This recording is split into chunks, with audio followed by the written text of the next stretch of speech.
Hello guys, welcome back to our channel iron Ashtang. और आज हम one of the most important subject शल्य तंत्र सर्जरी का एक आंसर राइटिंग फॉर्मेट लेके आए हैं। ये फॉर्मेट किसी भी डिजीज़ के लिए एप्लीकेबल है, तो आप इसको आपके एग्ज़ाम में अगर कोई भी डिजीज़ आए तो आप इस फॉर्मेट में अपने आंसर को लिख के आएँ। अच्छे मार्क्स गेट करने के लिए आप इन सभी पॉइंट्स को अच्छे से एग्ज़ाम में क्लिक कराएँ। तो चलिए शुरू करते हैं। पॉइंट 1 है, डेफिनेशन जो है वो बहुत ही ज़्यादा इम्पॉर्टेंट है। ये किसी भी डिज़ीज़ के लिए सबसे टॉप मोस्ट पॉइंट होता है। आपको कोई भी डिज़ीज़ आए, आपको सबसे पहले उसकी डेफिनेशन लिखनी है। जो भी ऑथेंटिक टेक्स्ट हैं जैसे कि एस दास और SRB, आपको जो डेफिनेशन है वहीं से याद करनी है। नेक्स्ट पॉइंट है इटियोलॉजी। इटियोलॉजी किसी भी डिज़ीज़ के लिए क्या क्या पॉइंट्स हो सकते हैं? Congenital, acquired, infective, traumatic, neoplastic, metabolic and iatrogenic. ये पॉइंट्स जो हैं ये डिजीज़ के अकॉर्डिंग रहेंगे, जैसे कि क्या क्या इटियोलॉजी में जा सकता है।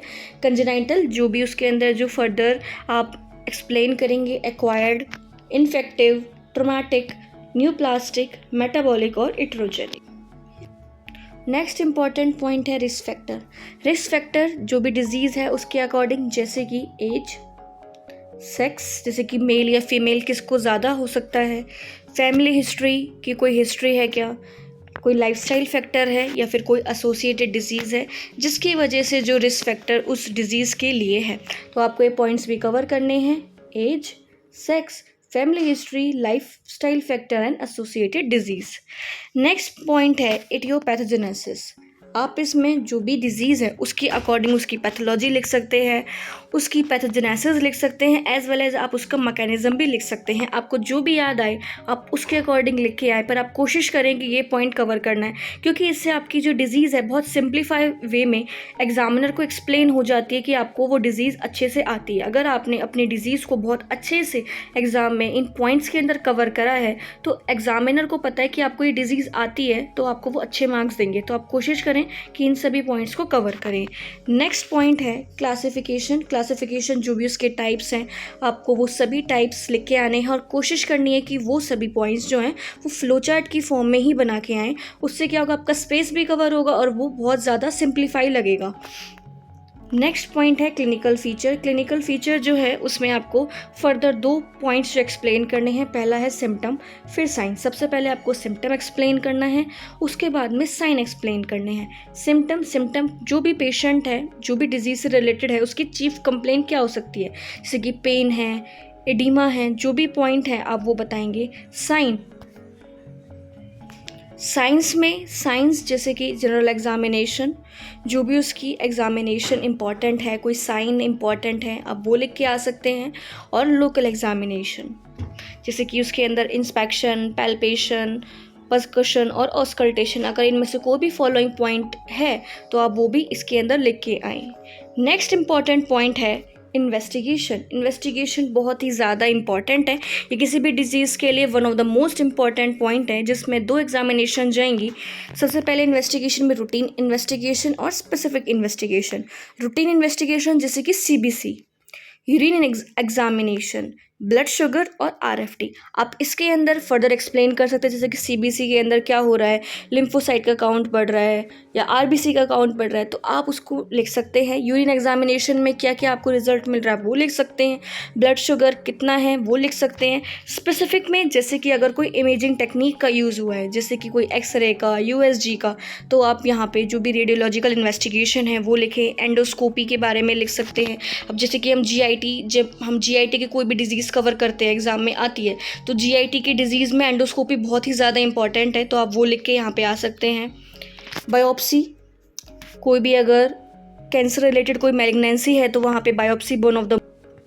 ट्यूमर मार्कर, वो भी आपको याद होने चाहिए, MCQ के लिए बहुत ही ज़्यादा इंपॉर्टेंट है, तो आपको ट्यूमर मार्कर भी अच्छे से याद होने चाहिए। अगर कोई स्पेशल टेस्ट है जो उस डिज़ीज़ के लिए करवाया जा रहा है तो वो आपको, क्योंकि ये क्या है कि ये आपके लिए एक गोल्डन पॉइंट है कि अगर आप वो अच्छे से एक्सप्लेन कर देंगे तो आपकी डिज़ीज़ जो है वो अच्छे से एक्सप्लेन हो जाएगी। ये जनरल पॉइंट्स हैं कि अगर आपको कोई डिजीज़ अच्छे से नहीं आ रही तो आप ये पॉइंट्स तो लिख के आए। अगर कोई उसके अलावा कोई स्पेसिफिक कोई पॉइंट है वो आपको अच्छे से एक्सप्लेन करना है। नेक्स्ट है डिफरेंशियल डायग्नोसिस। ये बहुत ही ज़्यादा इंपॉर्टेंट है। ये इस एग्ज़ाम में स्पेसिफिक करके भी पूछा जाता है कि डिफरेंशियल डायग्नोसिस लिखनी है, नहीं तो आपको 3 से 4 पॉइंट्स जो हैं डिफरेंशियल डायग्नोसिस के कवर करने हैं। नेक्स्ट पॉइंट है कॉम्प्लिकेशन। कॉम्प्लिकेशन बहुत ही ज़्यादा इंपॉर्टेंट है। कॉम्प्लिकेशन के अंदर आपको उसका local complication as well as उसकी सिस्टमिक कॉम्प्लिकेशन जो है वो दोनों पॉइंट्स लिख के आने हैं। ये पॉइंट्स जो हैं ये वाइवा पॉइंट ऑफ व्यू से भी इंपॉर्टेंट है।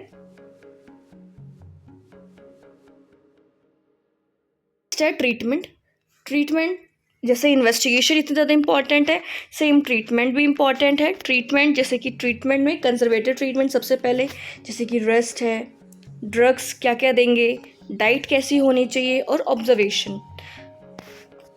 अगर कंजर्वेटिव ट्रीटमेंट जो भी डिजीज़ है उससे रिलेटेड फेल हो रहा है तब हम सर्जरी के लिए अप्रोच करेंगे, सर्जिकल अप्रोच होगी हमारी।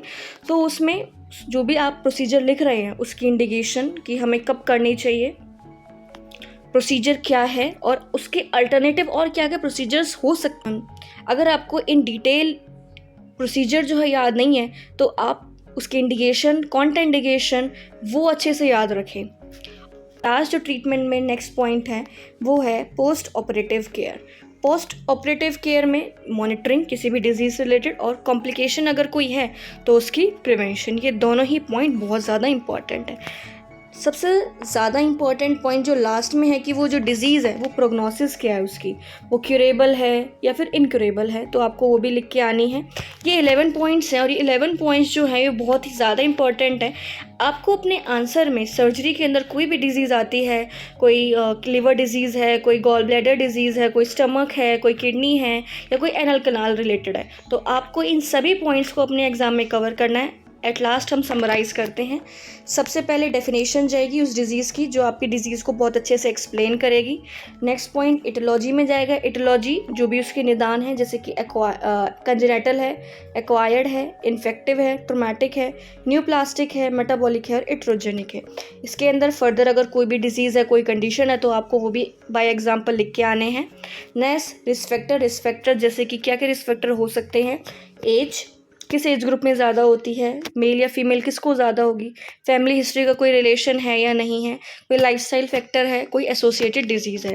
नेक्स्ट है इडियोपैथोजेनेसिस। इसके अंदर आप पैथोलॉजी, मैकेनिज्म जो भी डिजीज़ है वो लिख के आएंगे। नेक्स्ट क्लासिफिकेशन में आप कोशिश करनी है कि फ्लो चार्ट की फॉर्म में अपनी जो डिजीज़ है उसका क्लासिफिकेशन, जैसे कि प्राइमरी फैक्टर्स है, सेकेंडरी है या कोई फिस्टुला है तो अगर फिस्टुला के जो क्लासिफिकेशन है आप उसको फ्लो चार्ट की फॉर्म में लिख के आएँ।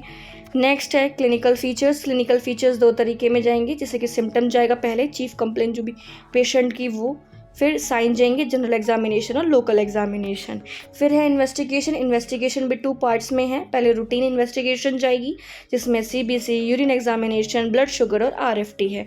नेक्स्ट है स्पेसिफिक में इमेजिंग जाएगी, फिर जाएगी एंडोस्कोपी, बायोप्सी, ट्यूमर मार्कर और स्पेसिफिक टेस्ट। फिर है डिफरेंशियल डायग्नोसिस में 3 से 4 पॉइंट आपको कवर करने हैं। फिर है कॉम्प्लिकेशन में local complication and systemic complication. Next point है ट्रीटमेंट में कंजर्वेटिव में रेस्ट, ड्रग्स, डाइट और ऑब्जर्वेशन। सर्जरी में क्या इंडिकेशन है, क्या प्रोसीजर है, कोई अल्टरनेटिव प्रोसीजर्स है या नहीं, और पोस्ट ऑपरेटिव केयर, उसकी मॉनिटरिंग और कॉम्प्लिकेशन की preventions. At last important point है प्रोग्नोसिस कि वो क्यूरेबल है या इनक्यूरेबल है, तो आपको ये लिखना है। अगर आपको इसमें कोई भी डाउट है तो आप हमें कमेंट सेक्शन में कमेंट करके पूछ सकते हैं। अगर आपको हमारी वीडियो पसंद आई है so please like, comment, share and subscribe to our channel. Thanks for watching.